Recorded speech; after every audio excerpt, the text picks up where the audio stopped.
शेर और खरगोश की हिंसी रोक ना पाई कहानी। एक दिन जंगल के गहरे साए तले शेर गहरी नींद में था।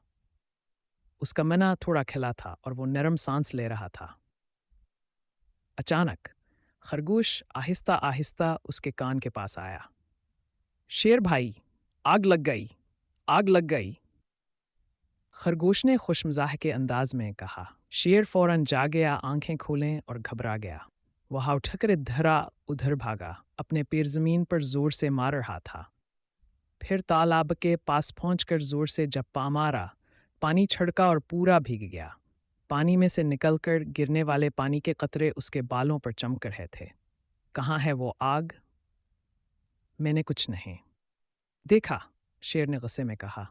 मैं तो देख रहा था आप नहाने में कितना टाइम लेते हैं, खरगोश ने चालाकी से कहा। सबक बेवजह घबराहट में नुकसान अपना ही होता है।